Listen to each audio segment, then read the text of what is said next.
노아가 그 아들들과 그의 아내와 그 며느리들과 함께 나왔고 땅 위의 동물 곧 모든 짐승과 모든 기는 것과 모든 새도 그 종류대로 방주에서 나왔더라.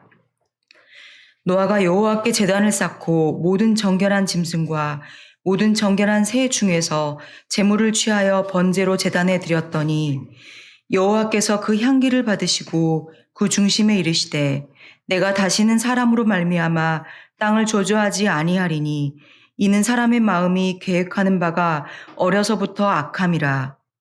내가 전에 행한 것 같이 모든 생물을 다시 멸하지 아니하리니 땅이 있을 동안에는 심음과 거둠과 추위와 더위와 여름과 겨울과 낮과 밤이 쉬지 아니하리라.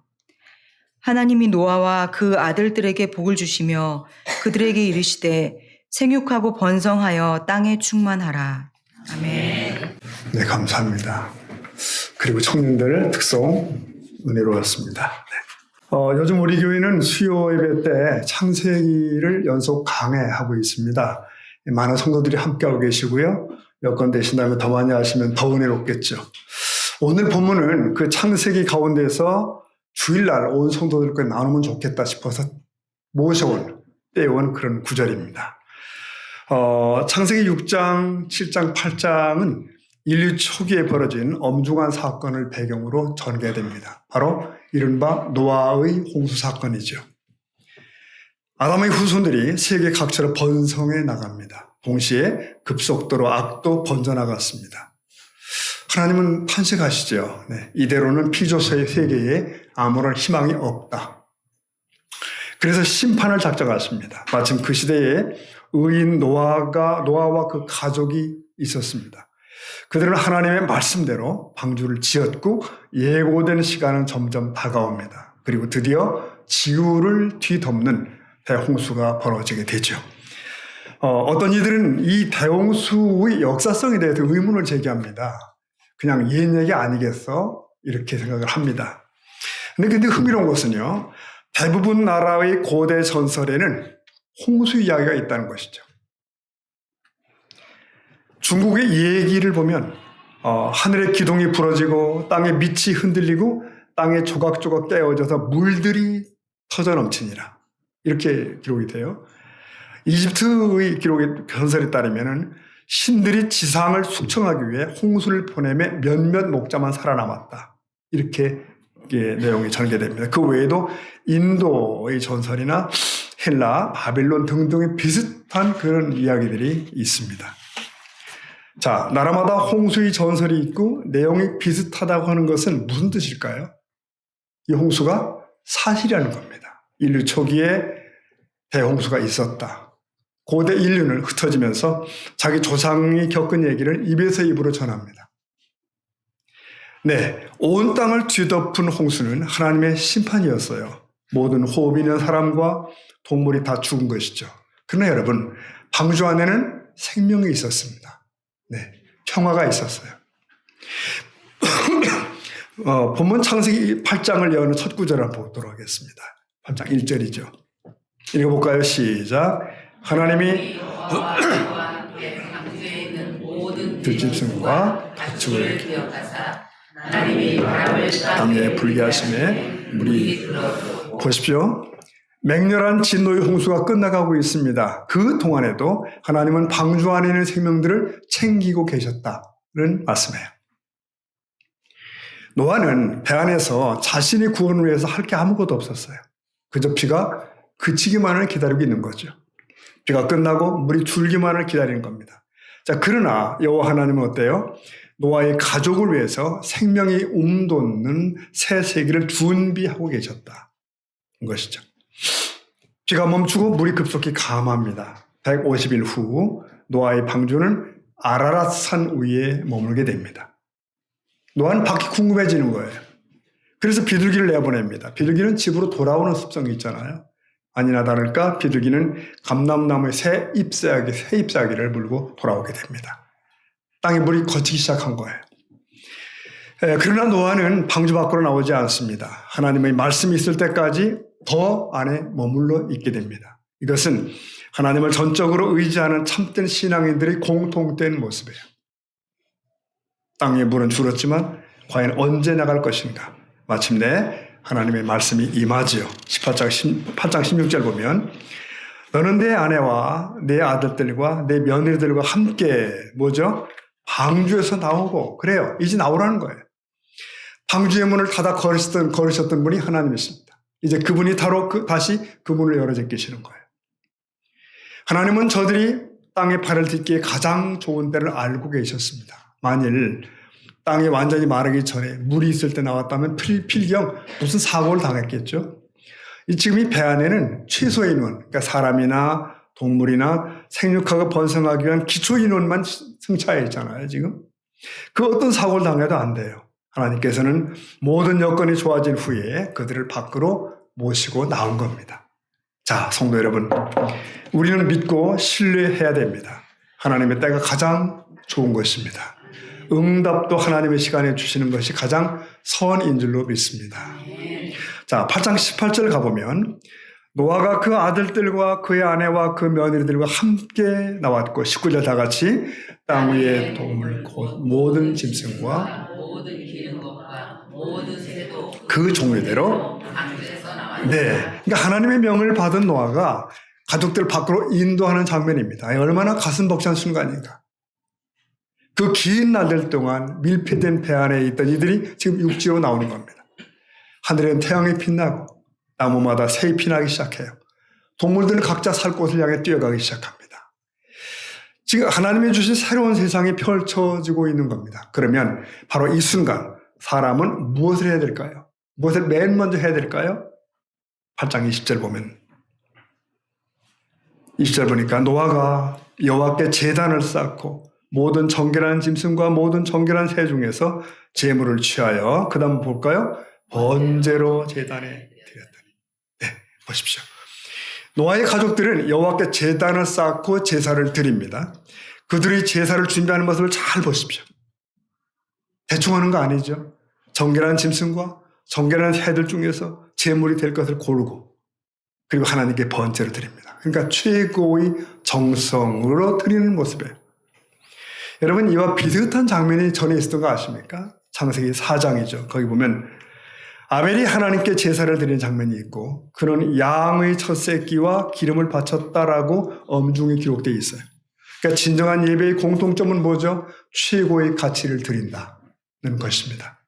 이처럼 노아 역시 하나님께서 받으실 만한 가장 정결한 것을 골라서 제물로 바치고 있는 거죠.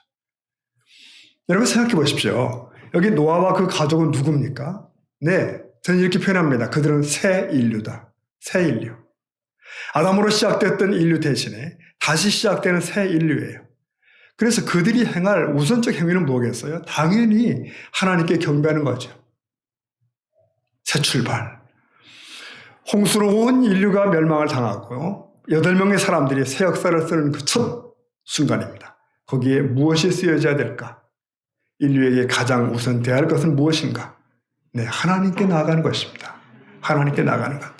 그러면 노아가 드린 제사는 연락이 되었을까요? 그렇습니다. 여러분 8장 21절 보면 21절 한번 읽어볼까요? 시작. 여호와께서 그 향기를 받으시고 그 중심에 이르시되 다시는 사람으로 말미암아 땅을 저주하지 아니하리라. 네, 하나님께서는 노아의 번제를 기쁨으로 받으셨어요.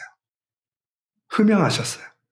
그 향기를 받으셨다는 것은 하나님께서 그 제물과 그 예배를 받으셨다는 의미죠. 하나님께서 그 예배를 받으실 때 그는 하나님의 백성이 되는 겁니다. 자, 잠시 좀 지금 돌아보겠습니다. 왜 인류가 홍수 심판을 자초하게 되었을까요? 예배자인 아벨이 형 에서에게 맞아 죽었죠. 네.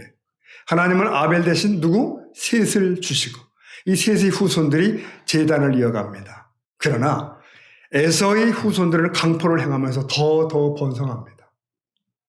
이 땅을 가득 채워가게 돼요. 결국 하나님은 심판을 결정하시죠. 내가 창조한 사람과 가축과 새까지 심판하겠다. 내가 그것을 지었음을 한탄함이라 이런 구절이 나옵니다. 결국 홍수를 통한 대심판이 시행이 됩니다. 홍수 후에 지상에는 의인 노아와 그 가족만 남은 거예요. 이제 참 제사를 이어갈 자는 누굽니까? 노아죠. 노아. 아벨의 제단이 셋의 후손인 에노스의 제단으로 이어지고 그것이 노아에게로 이어져 온 거예요.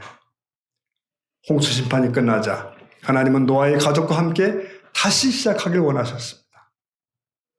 다시 하자. 그렇다면 이들의 가장 중요한 게 뭐죠? 하나님을 경외함의 회복이에요. 그 하나님께 제사하는 삶이에요.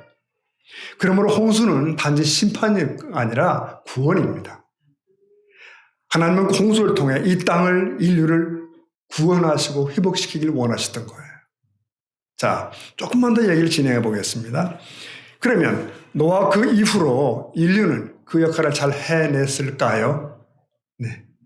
그랬으면 얼마나 좋겠어요? 아닙니다. 또다시 그들은 거짓 신을 섬기며 우상을 만들기 시작해요. 그래서 하나님은 이번에는 심판 대신 어떻게 하시죠? 한 사람을 선택하십니다. 우상의 땅 우르에 살던 사람 아브라함을 불러내시죠. 이제 참 제사는 아브라함 그리고 이삭 그리고 야곱으로 이어지게 되는 것입니다. 그 이후로 아브라함의 후손이 해야 했던 일은 거룩한 제단을 지키는 것이었어요. 그것이 바로 이스라엘의 존재 이유이기도 합니다. 하나님은 말씀하셨습니다. 이사야 선지자 보면 43장 21절 말씀. 이 백성은 내가 나를 위해 지었나니. 읽어볼까요? 나를 찬송하게 하려 함이라. 나를 예배케 하려 함이라. 하나님 말씀하십니다. 이스라엘은 나를 찬송하는 백성이다. 그러나 막상 그들 자신은 그 존재 이유를 망각합니다. 네. 또다시 그 예배가 그쳐지게 되죠. 그렇게 될 때 그 이스라엘도 결국은 멸망의 길로 갑니다. 포로로 잡혀가고 뿔뿔이 흩어지고 그렇게 구약이 끝나요, 여러분. 그러면 하나님을 향한 인류의 참 제사는 그렇게 끝나는 것일까요? 아닙니다. 왜? 하나님의 열심은 여전합니다. 식지 않았습니다. 예배하는 참 백성을 부르겠다. 만드시겠다. 그 일에 대해서 하나님은 멈춤이 없었어요. 어떻게요? 어떻게? 이 땅에 하나님의 아들이 친히 오시는 거예요. 오셔서 그는 예배자들을 찾으러 오신 겁니다. 예수님의 말씀을 들어보시겠어요? 요한복음 4장 23절에 예수님이 이렇게 말씀하시죠. 아버지께 참되게 예배하는 자들은 영과 진리로 예배할 때가 그 때가 오나니 곧 이때라. 다 같이 아버지께서는 자기에게 이렇게 찾으시느니라. 예수님이 오신 목적을 예배자를 찾으러 오셨다 말해도 틀림이 없습니다. 이제 양이나 짐승을 잡아 제사드리는 그 제사가 아니라는 거예요. 더 온전한 제사, 진정한 예배의 때가 왔다고 말씀하십니다. 그리고 그런 예배자들을 하나님은 찾으신대요. 이건 거룩한 초대입니다. 초대. 성도 여러분, 여기서 우리는 자연스럽게 느껴집니다. 느끼죠? 이 예배로의 초대는 바로 우리를 향한 것이구나. 나를 향한 것이구나. 우리가 그 대상자들이에요. 그렇다면 여러분, 오늘 우리의 예배는 아벨의 제사와 같은 것일까요? 노아의 제사와 같이 하나님을 만족시키는 그것일까요?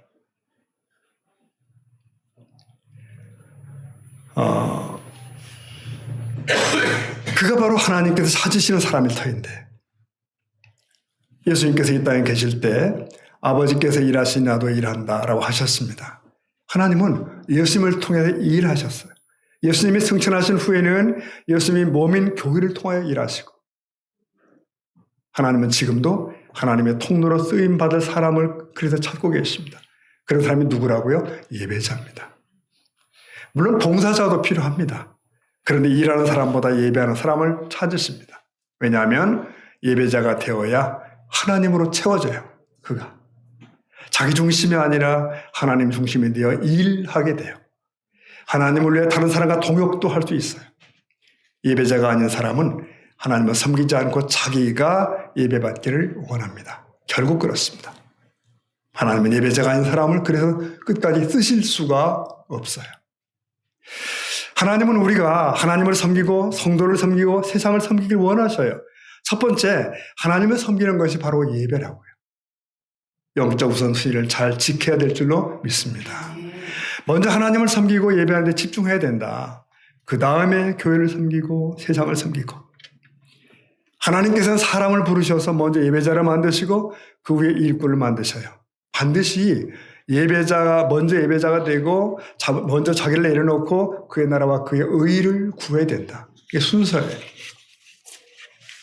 그러므로 우리는 큰 능력자가 되기 원하지 말고 반드시 참 신자가 되어야 돼요. 참 예배자. 저희 부친은 제가 신학교에 들어간 이후로 고향에만 가면 같은 말을 반복하셨어요. 기도 많이 하고 능력 받아서 주의 일 많이 해라. 그 핵심이 그겁니다. 근데 그분의 의도는 너를 신학교로 부르신 이유는 하나님의 일을 하도록 하신 거 아니냐는 거죠. 고로 큰 일을, 많은 일을 해야 된다는 거예요. 예, 틀린 말씀 아닙니다. 네, 그 시대의 신앙의 어른들, 이런 목사님들까지도 다 그렇게 가르쳤어요. 하나님의 일을 많이 하는 것, 그게 목표예요. 그런데 여러분, 주님의 의도는 분명합니다. 먼저 내가 참 예배자가 되라는 거예요. 먼저 참 신자가 되라. 내가 먼저 성숙한 신앙이 되라. 그런 뜻이죠. 여러분, 온 천하를 얻고도 자기 목숨을 잃으면 소용이 없습니다. 네. 먼저 참 신자가 되고 예배자가 되어야 될 줄로 믿습니다. 사람은 본능적으로 예배하고자 하는 마음들은 있어요. 그래서 하나님을 예배치 않으면 꼭 다른 피조물을 섬겨요. 그래서 이 땅에 복음이 들어오기 전까지 각 동네 입구마다 선앙당이 있잖아요. 뭔가를 섬겨야 되니까. 마귀는 우리로 하나님을 예배치 못하고 다른 걸 예배하도록 만듭니다. 오늘 내가 세상 것들에 더 많은 관심을 가지고 살아간다면 마귀에게 절하게 될 겁니다. 예수님처럼 단호하게 하나님만 경배하겠다고 결단하고 말해야 됩니다. 그러면 순서가 잡힙니다. 하나님께 나아간 자는 생명과 복으로 인도하십니다. 사람의 영혼은 예배할 때만 가장 큰 만족감을 얻습니다. 여러분 믿으십니까? 예배자가 되지 않으면요 절대로 사실 그 행복이 없다고요. 사람들이 세상에서 흠모하고 따라가는 것, 그것이 무엇든 간에 다 신기루와 같은 것입니다. 다윗은 왕이라서 행복했던 게 아니라 예배자라서 행복했어요. 보면 마음이 천국이 되기 원하면 예배자가 되어야 됩니다. 예배자가 된 후에 주님의 부르심을 따라 사역자가 되어야 됩니다. 예배는 하나님을 소유하게 만듭니다. 예배는 하나님을 찾고 하나님께 나아가는 것이죠. 하나님을 만나러 오는 것이고 하나님의 얼굴을 구하는 것이에요. 예배를 드리면서 하나님을 경험하고 누리게 됩니다. 이것이 인간이 누릴 최고의 복이에요. 노아의 가족을 다시 한번 생각해 보십시오, 여러분. 긴 홍수 후에 밖에 간신히 나왔어요. 마음이 급하죠. 당장 거처할 곳도 없습니다. 네. 식구들이 땅 위에 살아갈 집을, 터전을 마련을 해야 돼요, 지금. 급하죠. 그런 상황에. 그러나 그들은 먼저 하나님께 제사를 드립니다. 이것은 너희는 먼저 그의 나라와 의를 구하라고 했던 그 의인의 모습 그대로죠. 여러분, 생활이 바쁘다는 것을 핑계로 신앙을 뒷전으로 하거나 이런저런 이유로 예배를 하찮게 여기는 현대의 성도들에게 찔림을 주는 모습이에요. 예배자가 되는 것이 최고의 복된 상태입니다. 예배자로 유명한 것이 다윗이에요. 그의 고백을 들어보십시오.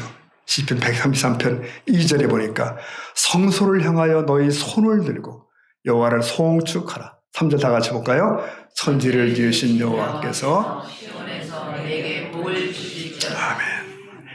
예배로 말미암는 하나님의 임재가 다윗의 형통이었고 다윗이 받은 복이에요. 하나님은 그 다윗의 장막을 그리워해 하셨고 재건하길 원하셨어요. 천막인데 다윗은 그 마음이 하나님과 합한 사람이었고 진정한 예배자가 되었습니다. 다윗과 같은 사람이 되면 하나님이 함께 하실 것입니다. 점점 강해지고 승리할 것입니다. 다윗처럼 진정한 예배자가 되어 그 복을 누리신 저와 여러분들에게 축복합니다. 그래요. 예배는 그래서 인생의 존재 이유다라고 말할 수도 있습니다. 모든 예배자는 겸비한 심정으로 하나님 보좌를 바라보아야 돼요. 누구도 예외 없습니다. 이 점에서는. 특히 공예배를 드릴 때 이것은 구체적으로 실천될 필요가 있다. 여러분, 이 점 예배 드리는 사람들 가운데 가장 불리한 것이 누굴까요? 저 같은 목회자입니다. 네. 그런 예배 순서를 인도하는 자이면서 동시에 예배자가 돼야 되기 때문에 그래요. 마음이 갈려요. 마음이 흩어지기 십상입니다. 전에 대전에서 목회하시던 유명한 우리 교단 목사님의 일화가 있습니다. 능력도 많으신 분인데 주일 예배가 진행되는 도중에 저 뒤쪽에서 부목사가 뭔가를 잘못하고 있는 걸 발견하신 거예요. 그래서 예배를 인도하던 목사님이 고함을 냅대질렀다는 거예요. 야, 김 목사, 그따위로밖에 못해? 그러니까 마침 좋으려고 준비하던 교우들이 다 깼다는 거 아니에요. 겁난다, 이게 다 깼다고. 정신 번쩍 났겠죠. 예배자가 되는 일에 예배 인도자만 불리한 건 아닙니다. 네, 돕는 일반 부교육자들도 거의 비슷합니다. 오래전에 부교육자 시절을 떠올려 보면 그렇습니다. 주일에는 1부, 2부, 심지어 3, 4부까지 이런 예배가 있을 때 예배 봉사를 다 합니다. 근데 이것저것 챙기다 보면 막상 나 자신은 예배 드린 기억이 없어요. 예배 드린 적이 없다고요. 그리고 그렇게 주일 마치고 집으로 돌아가게 되면 그렇게 공허하고 피곤하고 힘든 겁니다. 근데 이런 현상은 사역자들에게만 있는 건 아닙니다. 일반 성도들도 충분히 그럴 수 있어요. 특히 직분을 맡은 성도들일수록 더 그렇습니다. 예배의 자리에 앉기는 하지만 마음이 늘 다른 데 가거든요. 자기가 봉사할 일, 다른 성도 섬기는 일들이 마음에 갑니다. 그러면 결국은 내 영혼이 피곤해지고 그 봉사마저 짜증으로 가득 차게 됩니다. 남의 시험거리가 되기도 해요. 왜 그럴까요? 내가 먼저 참 예배자가 되지 못했기 때문입니다. 예배를 통해 주시는 성령님의 위로와 새 에너지를 공급받지 못했기 때문에요. 고갈된 겁니다. 이런 찬송가가 갑자기 이 부분에서 떠올랐어요. 여러분 가사 다 아시는 건데 한번 읽어볼까요? 같이 시작. 내 마음속에 있는 참된 이 평화는 아무도 앗아갈 수 없네. 주님은 내 마음에 되셨네. 오 좋은 네, 이게 참 예배자들이 느낄 수 있는 그런 고백인 것 같습니다. 여러분 다시 정리해볼까요? 예배는 무엇입니까? 예배는 오직 창조주이시며 구속주 되시는 하나님께만 그 합당한 영광과 찬송을 돌리는 것이에요. 그래서 시편 기자는 시편 96편 8절에서 이렇게 얘기하죠. 여호와 이름에 합당한 영광을 그에게 돌릴지어다. 아멘. 맞습니다. 예배는 인간이 하나님을 경배와 존귀와 복종을 받으시기에 합당한 분으로 높이는 거예요. 높여드리는 것이에요. 그래서 우리 기독교 예배는 타 종교에서 행해지는 인간의 자기 욕구 충족식 의식과는 전혀 다르다. 전혀 다른 거예요. 그러므로 우리는 예배를 드리면서도 우리는 예배가 자기 중심인가 하나님 중심인가 계속 점검할 필요가 있다. 요즘 여러분 텔레비전이나 SNS를 이렇게 보면 온통 소비자가 왕이다 이런 말 자주 들어요. 소비자가 왕이다. 그러면 예배당에서도 교인이 소비자이고 교인이 왕일까요? 예배 시간이 교인을 개인적으로 높이는 시간일까요? 한때 구도자 중심 예배라는 것이 떠들썩한 적이 있습니다. 그러니까 교회에 처음 오는 이들의 기호와 필요에 맞춰야 한다는 거야, 교회가. 그런 얘기입니다. 그러나 우리는 구도자 중심이 아니라 하나님 중심 예배를 드려야 될 줄로 믿습니다. 그러니까 구도자의 마음을 상하게 하지 않기 위해서 노심초사하고 그러지 말고 하나님을 높이고 진정 하나님을 찬양하는 데 신경을 써야 한다는 거예요. 그러면 다 살 수 있어요. 다 사는 거예요. 네. 사람들이 예배를 즐겼는가? 오늘 예배에서 얻는 것이 있는가? 이런 데 신경 쓰기보다 하나님께 영광을 돌리는 데 신경을 써야 한다는 거예요. 예배는 내가 얻기 위한 것이 아니라 1차적으로 하나님께 드리는 것이에요. 드리는 것. 예배는 교인들을 즐겁게 해서 교인들이 호응을 유도하는 게 아니라는 것이죠. 근데 요즘 여러분 이렇게 나오는 복음송들을 보면 대부분이 그리스도께서 날 위해 뭘 하셨는가에 초점을 맞춥니다. 그러니까 내가 아무리 죄를 지어도 주님은 항상 날 위해 나와 함께 계신다 이런 데 초점을 자꾸 두거든요. 하나님을 경외함, 회개와 거룩함, 징계의 채찍 이런 걸 언급하는 그런 복음송은 거의 없는 형국입니다. 그래서 죄를 지적하는 설교도 사라지고 하나님 경외와 거룩을 언급하는 그런 설교도 안 보이기 시작했다는 지적이 있습니다. 자칫하면 설교나 찬양이나 기도나 예배 전체가 다 자기 중심, 소비자 중심으로 빗나갈 수 있다는 거예요. 그럼 그 예배가 아닙니다. 네. 예배가 사람 중심이 될 때 하나님으로부터 멀리 다 떠나가게 됩니다. 미처 느끼지 못하는 사이에. 그러면서 무감각해요. 말라기 시대의 하나님의 백성들처럼 덤덤하고 뻔뻔해지기 시작합니다. 사랑하는 성도 여러분, 우리가 공예배를 드릴 때 예배자가 예배에 집중하는 방법은 사실 단순합니다. 나의 시선을 하나님께. 그겁니다. 한번 따라할까요? 나의 시선을 하나님께. 네, 이런 거죠. 찬양을 부를 때에는 그 찬양이 가리키는 하나님을 바라보며 부릅니다. 내 목소리를 다해 부르는 거예요. 대표 기도자의 기도가 진행될 때는 어떡하죠? 그 기도를 응답하실 하나님의 보좌를 바라보며 나는 아멘으로 호응하며 참여하는 거예요. 아멘. 강단에서 말씀이 선포될 때는 어떻게 하죠? 저 설교자를 통해서 오늘 내게 말씀하시는 하나님의 음성에만 귀를 기울이면 됩니다. 헌금을 드릴 때는 그 액수가 어떠하든 간에 내 마음이 하나님을 감사함과 즐거움으로 드리면 돼요. 네. 그런데 이 단순해야 할 자세가 자칫하면 변질된다니까요. 그래서 찬양을 부를 때는 나는 원래 이런 식의 찬양은 안 좋아해. 여기 자기 생각을 가미시키죠. 기도자가 기도하러 나오는데 나는 저 사람의 허물을 많이 알지. 말만 잘하는구나. 이렇게 갈 수 있다니까요.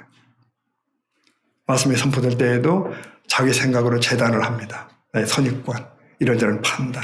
그리고 상념의 나라를 펴고 고향으로 갔다가 도시로 갔다가 그럴 수 있다는 거예요. 여러분, 그러다 보면 일주일에 한 번 있는 예배, 온 교회와 함께 하나님께 나가는 예배가 껍데기만 남게 됩니다. 그리고 나는 예배 드렸어라고는 자기 위안만 남아요.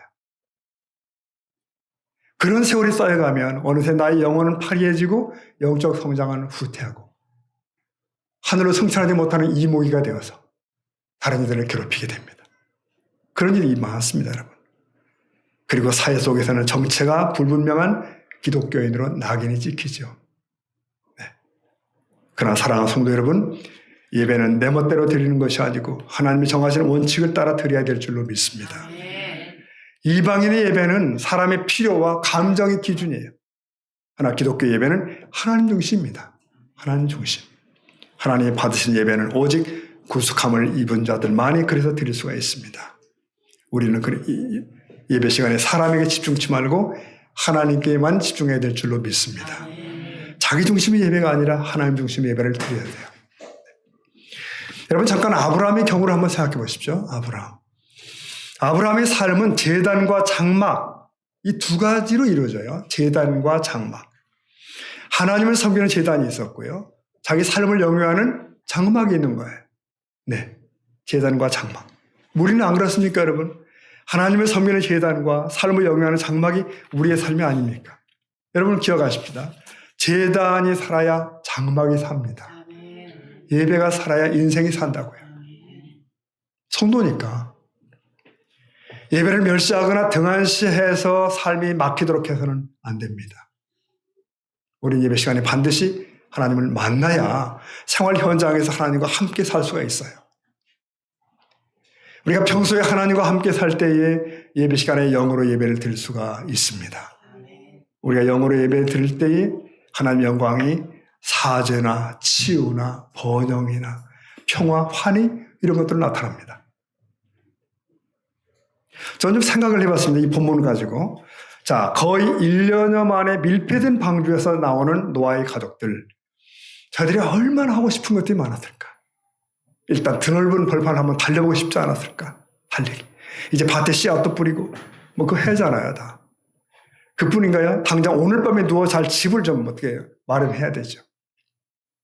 그러나 이들이 한 일은 여호와께 제사를 드렸다. 가치죠, 놀라운. 이 제사를 하나님께서 기쁘게 받으셨다는 것은 그들의 행위가 하나님을 만족시켰다는 것입니다. 물론 여러분, 온전한 예배는 예배 시간 그 순간에만 열심히 낸다고 되는 것은 아닙니다. 예배자다운 삶을 사는 이가 예배자로 나올 때 하나님은 정말 기뻐하시죠.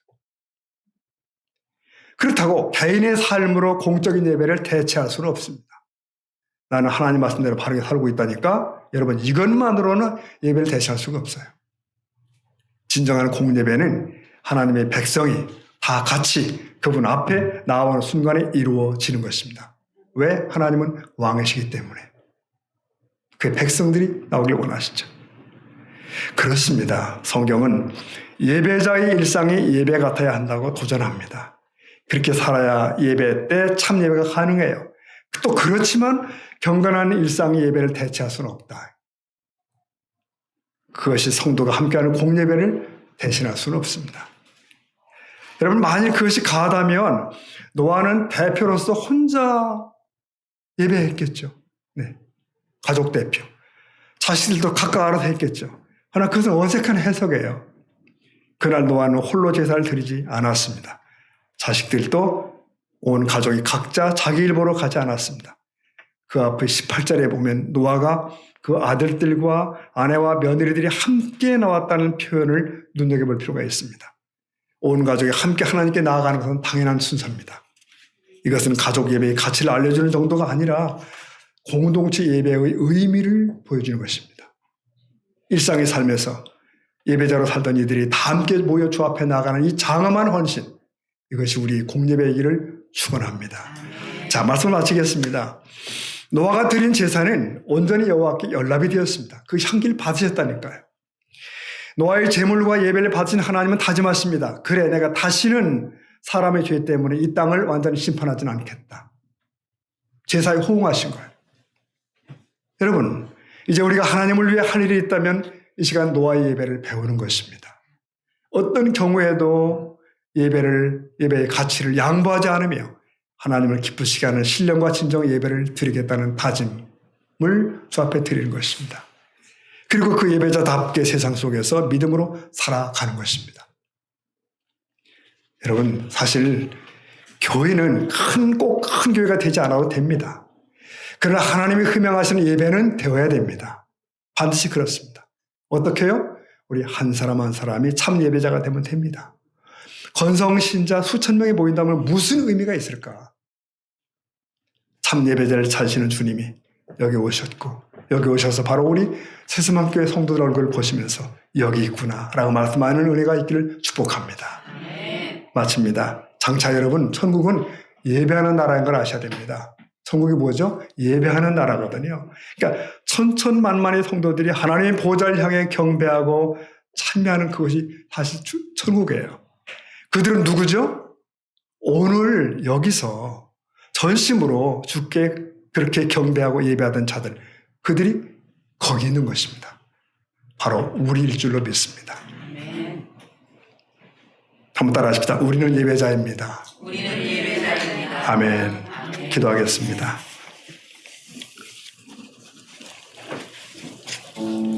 하나님, 저희들 부족하지만 부르셨는데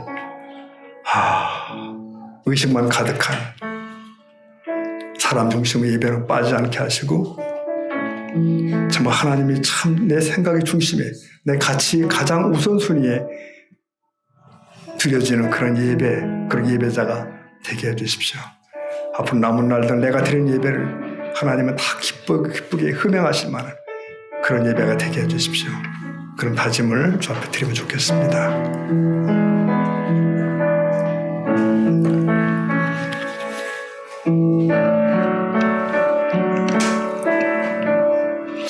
자비로우신 아버지 하나님, 이 많은 사랑 가운데 저희를 먼저 부르셔서 자녀 삼으시고 우리의 가치를 예배자라고 일러주신 것을 감사합니다. 우리 하나님을 저희들은 예배합니다. 온 마음으로 주를 경배합니다. 그렇게 예배드린 저희들이 그 힘을 가지고 세상에 나가서 예배자답게 빛을 발하며 살게 될 줄로 믿습니다. 예배자를 찾으시는 그 주님의 눈에 온전히 띄어지는, 보여지는 저희들 되게 하여 주옵소서. 예수님의 이름으로 기도 올리옵나이다. 아멘. 네, 그 마음 가지고 우리 나의 힘이 되신 여호와의 찬양 올려드리겠습니다.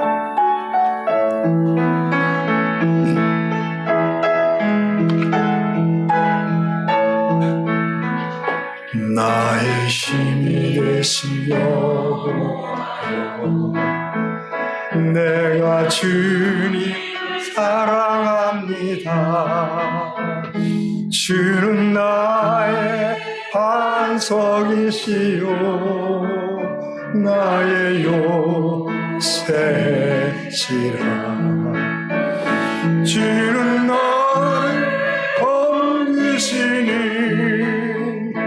나의 주 나의 하나님 나의 피할 바위시요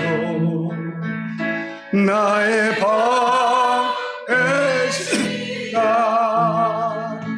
나의 하나님 나의 하나님 구원의 뿌리시요 구원의 뿌리시요 나의 성이라 나의 하나님 나의 하나님 나의 하나님 그는 나의 여호와 나의 2절 나의 생명이신 여호와여 나의 생명이신 여호와여 내가 주님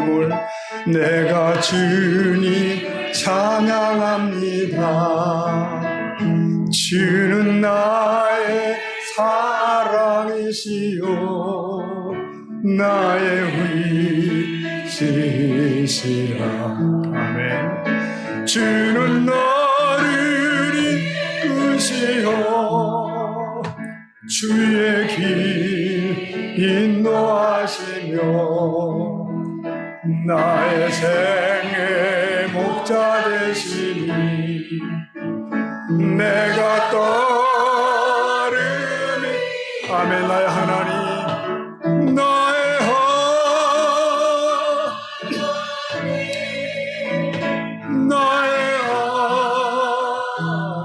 하나님 생명의 멸류관으로 내게 지우소서. 나의 하나님 나의 하나님 나의 하나님 그는 나의 여호와 나의 우리 한 번 더 나의 하나님 나의 하나님 나의 하나님 금명유관으로 내게 지우소서.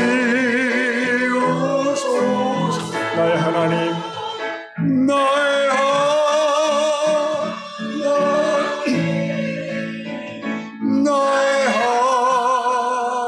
하나님 그는 나의 여호와 그는 나의 여호와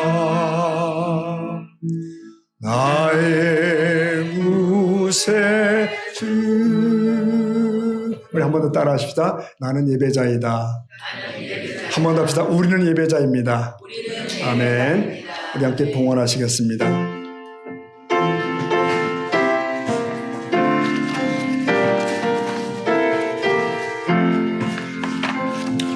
온 세상 만물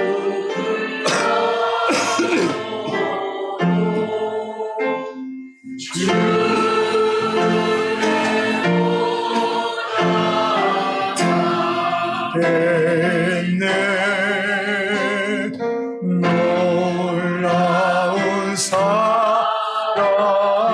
많은 나 몸으로 재물 삼겠네.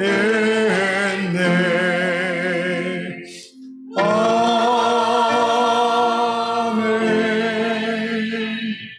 하나님 오늘도 예배 가운데 임재하시고 저희들을 받아주신 것을 감사합니다. 평생을 살아가며 참 예배자로 살 수 있도록 축복하여 주옵소서. 주님께 온 마음을 드리는 심정으로 드려지는 이 예물이 있사오니 주의 거룩한 손 받으시고 사랑하는 성도님들의 삶 속에 필요한 것들을 하늘과 땅에 필요한 것들로 채워주시기를 간구합니다. 이제는 우리의 생명이신 우리 주님 예수님의 귀하신 은혜와 아버지 하나님의 사랑과 성령의 충만하심과 교통하심이 경배하는 주의 모든 자녀들 머리 위에 영원히 함께 하시기를 축원하옵나이다. 아멘.